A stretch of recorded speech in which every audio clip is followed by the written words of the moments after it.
As I'm sure like a lot of you, I've had my share of foot problems over the years, and it's always good to know a great podiatrist is just down the street. Joining us now is one of those podiatrists, Dr. Meaghan Stoinski of Feet First Podiatry in West Bloomfield. Doctor, thank you so much for joining us today. My pleasure. Thank you for having me. So whenever I speak to a physician, the first thing I always like to know is what inspired you to go into your specific field, in your case, the treatment of the foot, podiatric medicine. Yes, I was hit by a drunk driver as a pedestrian, which required 2 foot surgeries. And I grew up in around medicine because my dad's a radiologist, so that swayed my path. I never knew what a podiatrist was prior to that.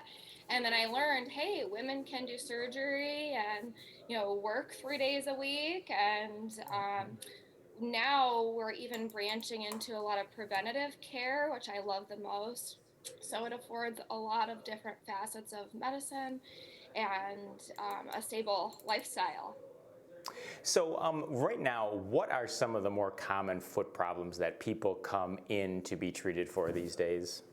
Sure, we see a lot of plantar fasciitis, fractures, as it gets into the winter time. People will slip on ice, especially around Michigan. We deal with a lot of fungal resistance and elements within the nails. But I think the biggest misconception about podiatry is that all we trim is toenails, and there's so much more to it in terms of musculoskeletal care and taking that next step of prevention so that people don't get stuck on this chronic path of, oh, I need to see my podiatrist for these symptoms, but really getting down to what's contributing to the reason that you continue to have this problem. So you mentioned plantar fasciitis. That's one foot problem that I've never been diagnosed with, but I have a lot of friends Yeah. and relatives who've had it, and it's a struggle to get through it. So what is Right. plantar fasciitis exactly? Yeah, so plantar fasciitis is inflammation specifically within your plantar fascia. So if this is your foot, you can consider the back of this your leg. This is like your Achilles tendon. And then this is your plantar fascia where it supports your arch. People get inflammation of the band right where it attaches into the heel bone. That can be acute, can be subacute, it can also be chronic. A lot of people have pain first thing in the morning, and it's related to muscles that are tight in the back of your foot and then causes pain all throughout your arch. And then, so a lot of some friends of mine have gotten like some sort of insoles, and it Of seems to help. course. It helped them a little bit, but then when Yeah. they start going back to their activities that caused it, it starts all back up again. So how do you get out of the cycle of that being a chronic issue?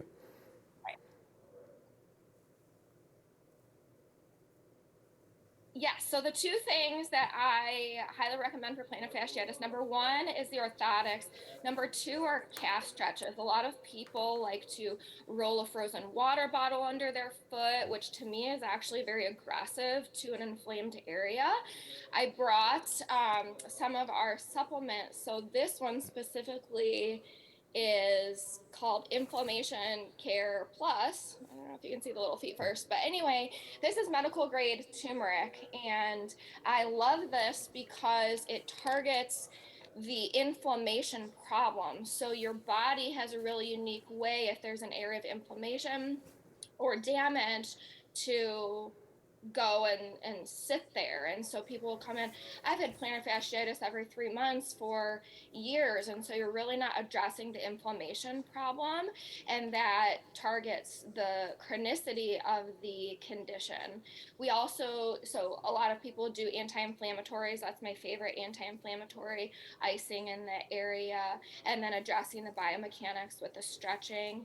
A lot of people need some sort of house shoe with arch support, and they're just not using the right devices in terms of support for their activity levels.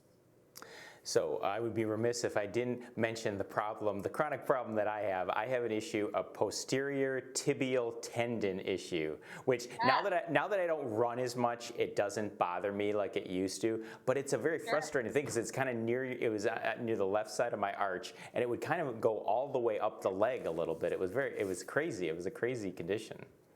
Yes, a lot of people don't realize how intimately related the ankle and the foot are. So the posterior tibial tendon comes from up above the ankle and comes down. So a lot of people with flat feet, their arch drops down and overstretches that tendon. So that tendon is doing too much work all the time.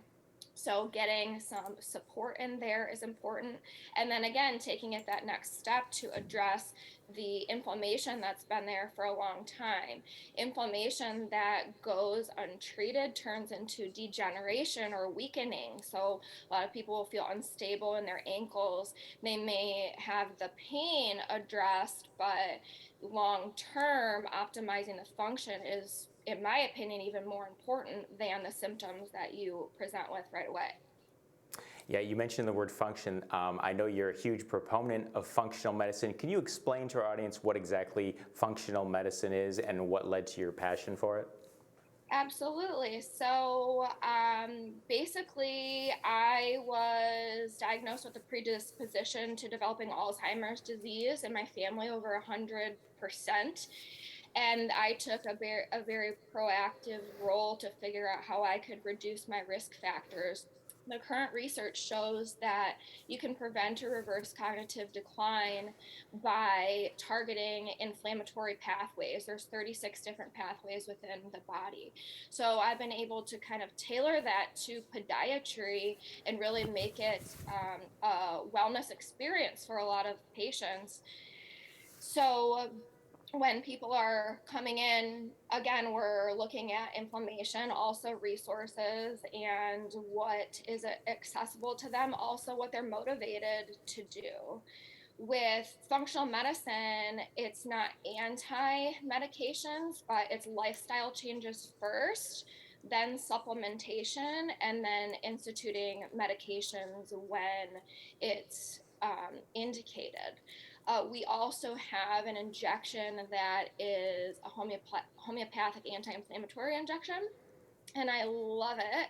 We inject that in areas of inflammation around tendons where otherwise, if you use steroid, you're at risk for rupturing the tendons in those areas. So there's not a great alternative to it. And there is such a need for educating about kind of creating a bridge between where other modalities might be more appropriate than what we've traditionally the traditional school of thought has become. So you mentioned that the impetus for this was that you found out that you had a predisposition to Alzheimer's. What is that process like? How did you find that out? Yes, I went to the Cleveland Clinic and had an entire workup within the functional medicine department. I look at lifestyle changes in terms of epigenetics because that's where the research is excelling. So it's not so much, oh, I have these genes, so I'm destined to get Alzheimer's or I'm destined to get diabetes. It's what environment am I creating for my cells that either accelerates these genes or inactivates them. So epigenetics is the environment you're creating for your genes, and lifestyle determines that the most. So your nutrition, your exercise, your sleep hygiene, stress management, and then addressing toxins. A lot of the nerve conditions that we see span. So people have peripheral neuropathy, it may be from a vitamin deficiency, it might be from a buildup of toxins in their system. And when they're not getting a clear answer from where this might be coming from otherwise, and they've had years and years of nerve workup, you really have to start thinking of toxins. So I love putting all the pieces together and allowing people to have more information as to how they can really get better. So you mentioned that you had to go to the Cleveland Clinic for that examination. Are we close to a time where something like that's going to be just readily available? Everyone's going to be able to see what possibly their future could be, physically and medically, and it's going to be where everyone's going to be able to have all this information in front of them, unlike now.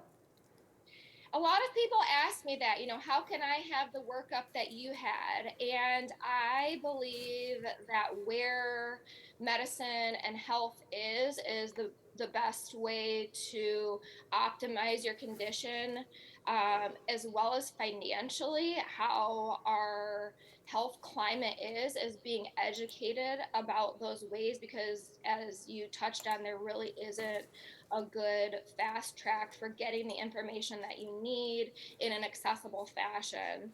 It is my mission to help start that process and just kind of coach people along the way, really using what my experience has been to allow people to get a lot of the same benefits without, having to go drive to Cleveland to do so.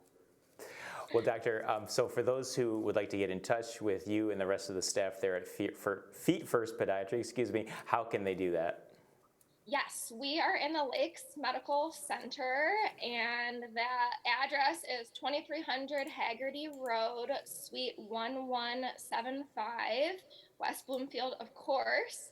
Our number is 248-624-8338. We also have a website, feetfirstmi.com. You can send us a message on there. Feel free to call the office, and we'd be happy to set up a consultation with you. Doctor, thank you so much for joining us today. We really appreciate it. Thank you so much. It was a pleasure.